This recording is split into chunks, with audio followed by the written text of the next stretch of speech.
The A-List Podcast is brought to you by FanDuel, the exclusive wagering partner of the CLNS Media Network. Welcome into the playoff edition of the A-List Podcast. I'm Kwani Lunis, joined by Sherrod Blakely, Gary Washburn. We've been pushing along through this season. Here we are in the playoffs. Gary looks so unimpressed, as usual. We need to start making memes out of you because you just always look like, why am I here? Why have you continued to keep coming back? That's my question. Why am I here? You clearly still like us. That's Gary. That's Gary's look. Yeah, why am I here? Like, what are we doing here? No, I'm ready. You know we appreciate you. We're glad to have you on the pod. But yes, the Celtics, they are playing the Hawks in this series. They're up right now at Boston 2-0 with a lead. Atlanta does not look like they're trying to do anything right now. Tatum, 27 points per game, 10 rebounds per game, 4 assists per game. Brown, 23.5. Derrick White, another one that's been looking good. Let's just start with the two Jays first. What do you two make of the way they've performed in the first two games? Well, start with Tatum. Yeah, he's just been. This is top 5 Tatum. He's giving you 27-10, and he's doing it in an efficient manner. And I think that's the thing that really jumps out to me. The 50% shooting on threes is a big deal for a guy who takes a fairly high number of threes. He's been really good in that regard, and just his overall play has been just exactly what you need from your best player. And Jalen, even with the hand issue, Jalen's still giving you 24 and 7. Good job defensively for the most part, and doing his part. But the revelation in the Celtics in this 2-0 start has been Derrick White. I think he's been the guy that has really kind of stood out for all the right reasons. Before the series started, we talked about this on one of our sister sessions, the Guard Report. I thought Derrick White was going to be a guy that would win the Celtics a series at some point in the playoffs, and it looks like it may very well be this first one because he really has been that good on so many different levels for the Celtics.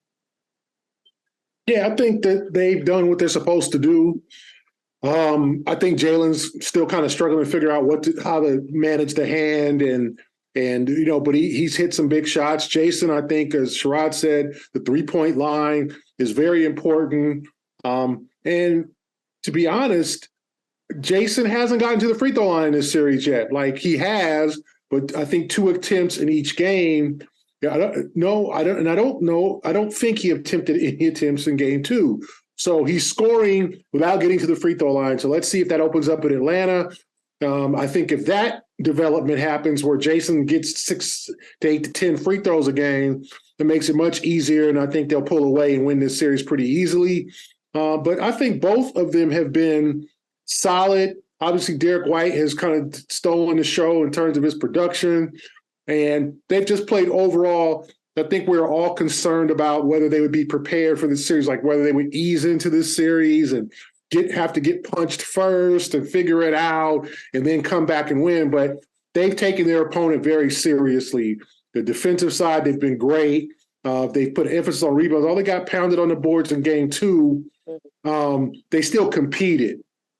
And that's very important. So very impressive first 2 games. Jason and Jalen are doing their thing. And you hope for Jalen that the hand starts to heal, a couple of days off, maybe get it restitched. I don't know how that goes.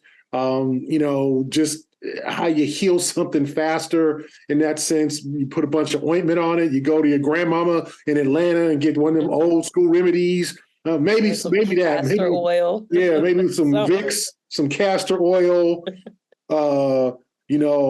some Sudafed or something. All the remedies. Mix it together and then, put the little bandage, the ACE bandage on there, and then don't move that hand right. for 24 hours.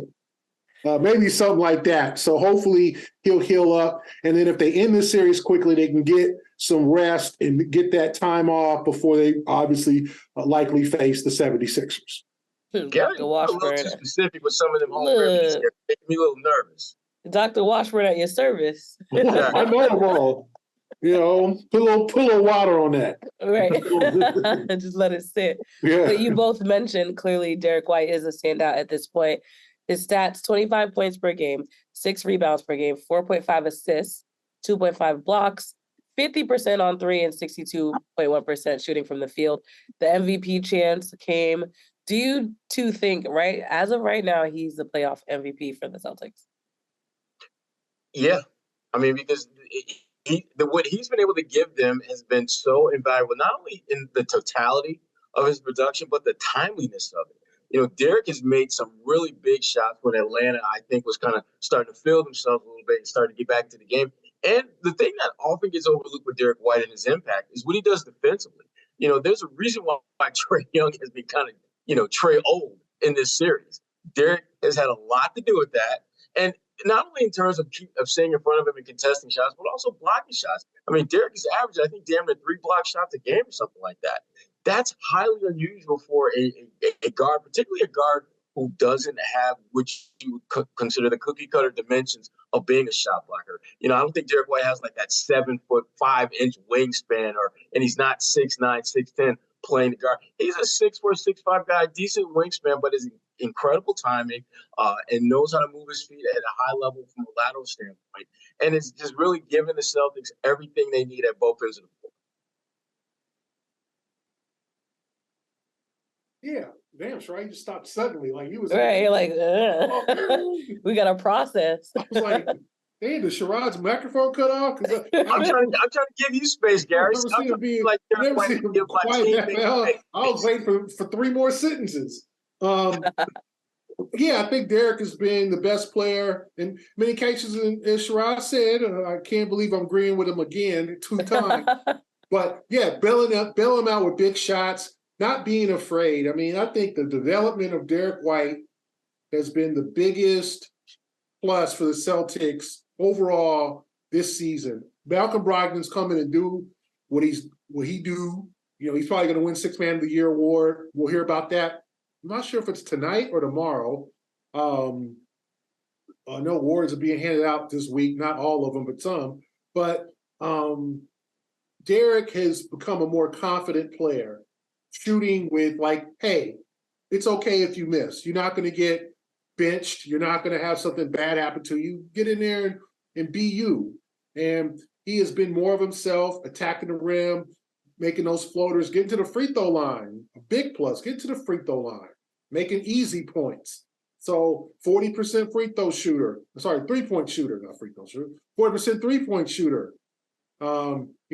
Over the last several months. So a guy who can knock down the long ball, like overall being that reliable, him or Brogdon being that reliable number 3 scorer takes the pressure off Robert Williams and Al Horford or even Marcus Smart from having to do it, because the less Marcus puts pressure on himself to score, the better the Celtics are. So I think White and Brogdon have combined to make Marcus like, okay, all I need to do is defend and hit an occasional shot. So I think that just makes them a better team.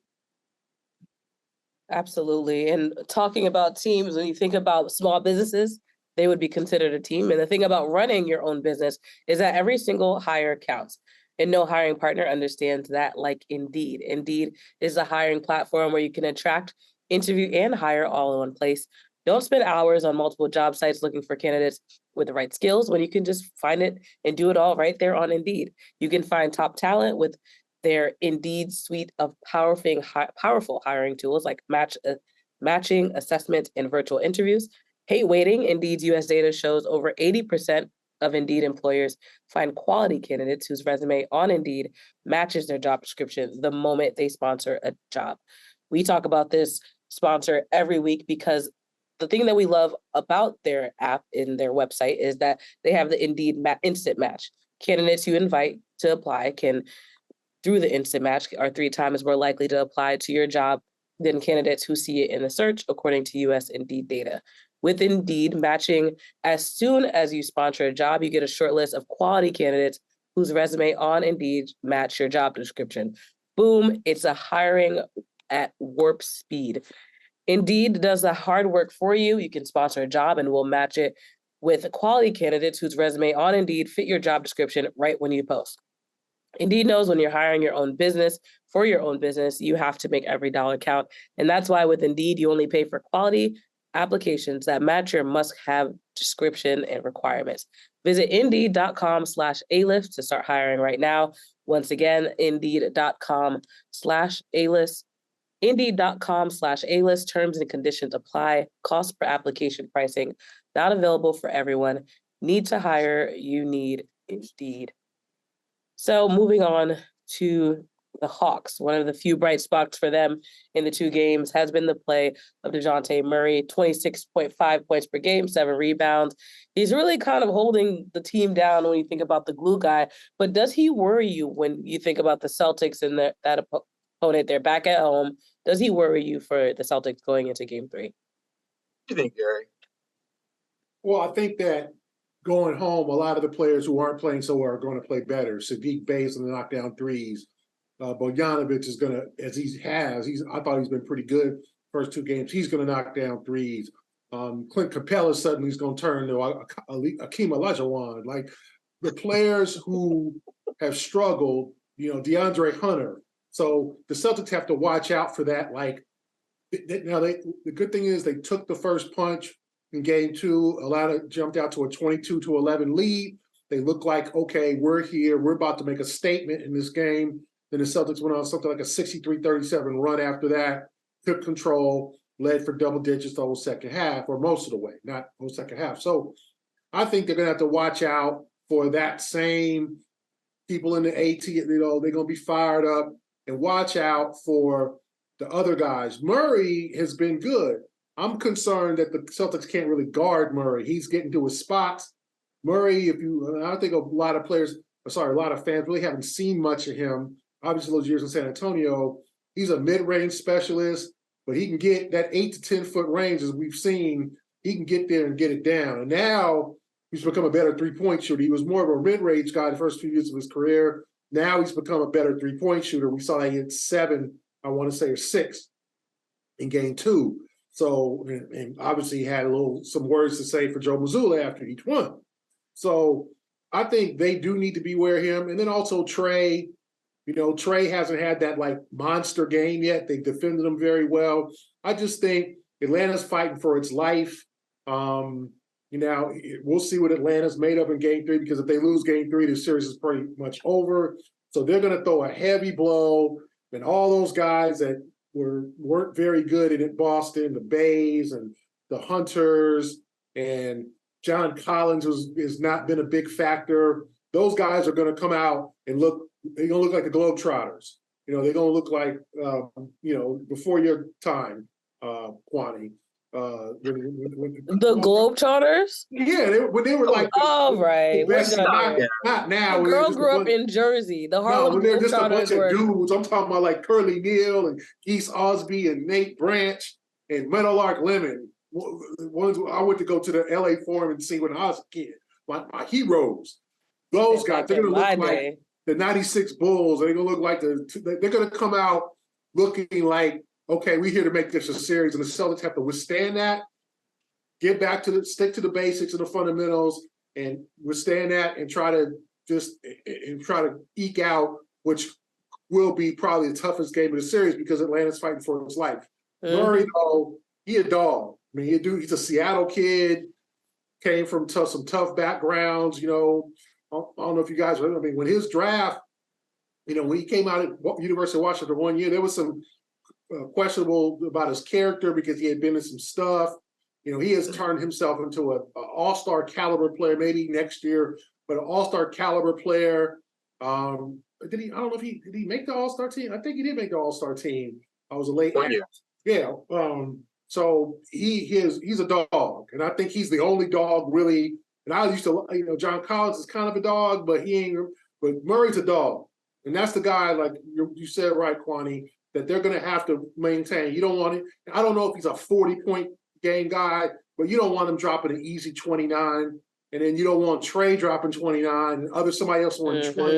And everybody's comfortable now. Everybody's comfortable. They're back in the A. So right. The Celtics have to be focused and disciplined.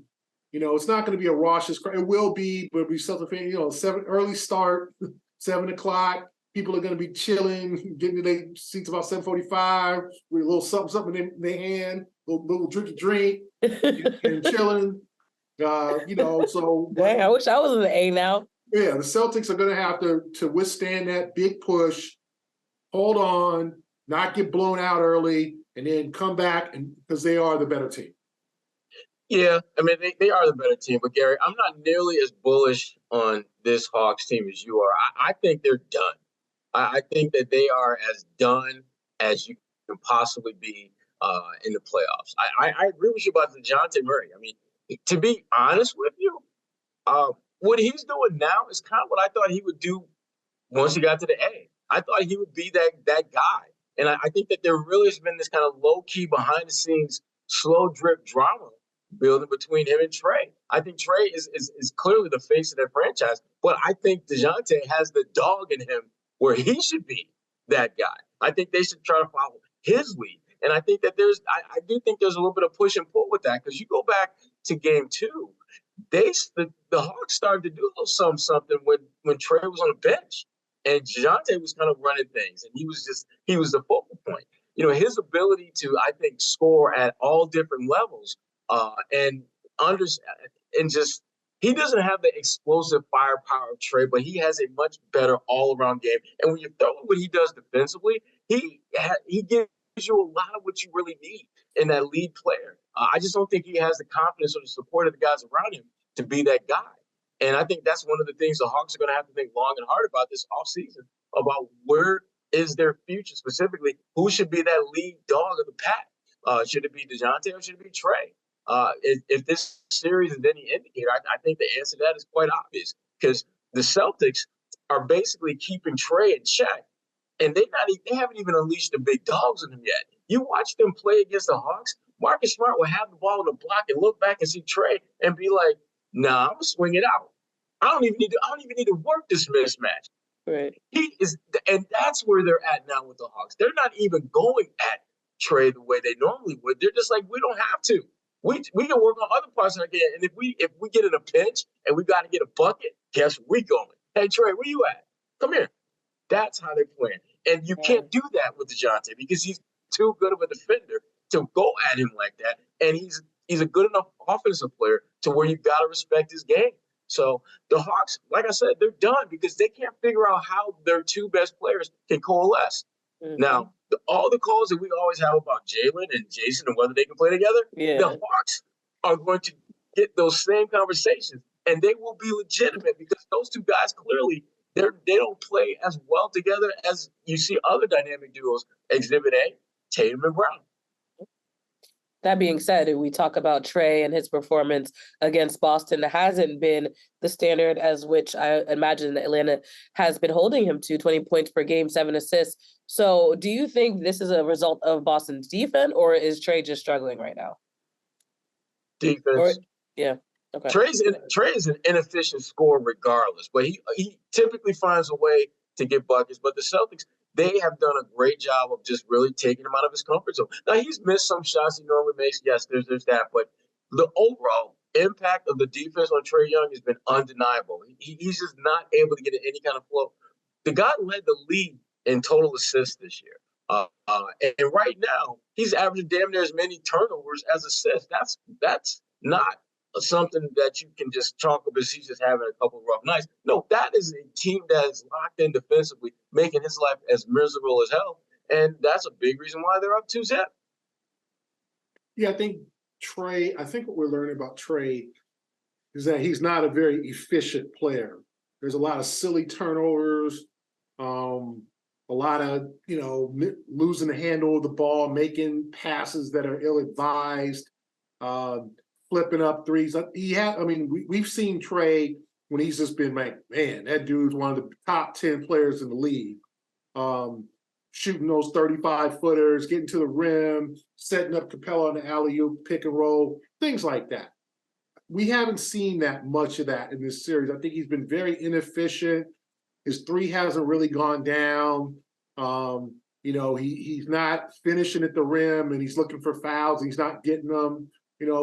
The officials are pretty much letting them play in this series on both sides. Like, it's not like Tatum's lived at the line either. Like, there hasn't been a lot of free throws in terms of just like the numbers in this series, a lot of fouls. So Trae needs to be more efficient. I think the Celtics defense has something to do with it. I don't think Trae's having a very good year. 33.5% from the three-point line. That's below average, for the NBA. That's not a good three-point percentage. So I think and I just think he probably feels like, okay, I'm at home, and then I'm going to get some more calls. I'm going to be at home. I'm going to be more efficient. I'm going to be a little bit more dazzling. So I'd expect to see a better Trae, but I think we're also learning why Trae Young isn't that top 5. I think there was, kind of okay, he is a top 10 player, right? I think a couple years ago, him and Luka, and it was like, well, both teams won that trade that draft night trade when it was Luka for Trae. Like both teams won. Both teams got a great player. And now I think with Trae and being kind of coach killer, I think that there's a kind of a level of like, well, is this who he is? Is he just an inefficient shooter that when he's on, he's on? Because he's got to take that next step. The Currys and the great point guards take that next step. They become more efficient. They lower their turnovers. They learn how to make good court decisions. They're not as wild with the ball. Trae is still getting to that level. He's only 24, so we've got plenty of time, but I don't think Trae has advanced to that top 10 or top 15 player this year. I think he might have regressed a little bit. Yeah. I mean, you look at a guy like Jaylen Brown. I mean, I think most NBA executives, if you had a choice of taking either Jaylen Brown or Trae Young, you're going to take Jaylen. And that says a lot about how far Trae has fallen and how Jaylen has risen. But more importantly, it speaks to how it's not so much what you've done, but what are you doing right now? I mean, like the Luka hype is still there, but it ain't as nearly as sexy as it was like a year or two ago. Now it's just like, well, damn, Luka. I mean, we know you're nice, but damn, you can't even get your crew to the playoffs. We ain't even talk about like top 5 seed. We ain't talking about home court. We talking playoffs, y'all. So I think Trae, if for him to make that leap and to be that player that so many thought he would be, or so many were kind of looking ahead and thinking he would become, he's got to get better. And he has clear flaws to his game that I'm a little bit surprised he hasn't worked a little bit harder at getting better at. I mean, his defense, defense is so much about effort. And Trae just looks like he ain't trying to work at that part of the court. And the sad part about it, when you talk to people who cover that team and have been around them, they're like, he's actually better at it now, which to me is scary because he's still bad, like painfully bad to watch at that end of the floor. So he has to figure out a way to become moderately average at that end of the floor, because if he can do that, then he becomes a top 10 player easily. If I were him, and as crazy as this may sound, I'm looking at a guy like Sam Hauser, who was never going to be an elite defender, and yet you see that teams that try to go at him, they go away from that quick because he's figured out a way. I got guys who can help me, and I need to do enough on my end. My effort has to be good enough to where they just aren't going to get their way every single possession. And Trae doesn't fight hard enough on defense the way he does to get open on offense. And he's got to figure out and learn that's how you're going to be a top 5, top 10 player in this league. You have to give great effort at both ends of the floor. As much as we talk about how easily Tatum can go out there and get you 25 and 10, you look at what he does defensively. Tatum makes at least 2 or 3 pretty good plays defensively almost every game. And I don't think that was the case 2-3 years ago. And again, is Tatum a first team All NBA defensive player? I don't think so. But you can't look at that part of his game and say that is a clear flaw that he's horrible at, that he's not very good at, because that's just not true. Trae, it is true. And A-List podcast would not be complete without giving a shout out to our good friends at FanDuel, where grand slams, no hitters, and double plays are back. And there's no better place to get in on the Major League Baseball action than FanDuel, America's #1 sportsbook and official partner of Major League Baseball. And new customers in Massachusetts can get in on the action with $200 in bonus bets, guaranteed, when you place your first $5 bet. Just sign up at FanDuel.com/Boston. Finally, you can bet on all your favorite sports, from the money line to point spreads to player props and more. And the app is super easy to use. Just go there, handle your business, place your bet, and keep it moving and keep the moolah coming your way. So Bet now on the apps that's safe, secure, and super easy to use. Don't miss your chance to get $200 in bonus bets, win or lose. Visit FanDuel.com/Boston and make every moment more. FanDuel, again, the official partner of Major League Baseball. All Back right. to the Kwani Lunis production. As usual, before we wrap, quickly, I'm curious from both of you. Obviously, this game is going to at least 2 more games in Atlanta, but do you think the series will end up back in Boston? No. I'm coming back to Boston. The Hawks ain't. 1, 2, 3 Cancun. 1, 2, 3 Cancun. Go Hawks. What you got, Gary? Wow, I don't think it will be either. I think they'll give a good effort in game 3, but I do think that the Celtics will prevail and then, hold on and avoid having to go back to Boston for game 5. They'll sweep it out. So no, I don't think it is. I think the Celtics were better teams. I thought game 2 was a chance that they had to really, make a statement, and they did for a quarter. Right. And maybe it was less than a quarter because the Celtics led the end of the first quarter. Mm-hmm. So I think that was all they got. But I do think they'll push and make that ATL big time Friday night, Lights run. And hopefully the Celtics, if you're a Celtic fan, you hope that they can withstand that run and then prevail and close out the series, give themselves a chance to rest, Jalen a chance to heal, and we all can head back and get ready round 2 series. Exactly. Well, you heard it here first, folks. Hopefully next week we won't be talking about the Hawks anymore. But until then, this is the A-List Podcast. Sherrod Blakely, Gary Washburn, I'm Kwani Lunis. We'll be back next week with whatever updates we have.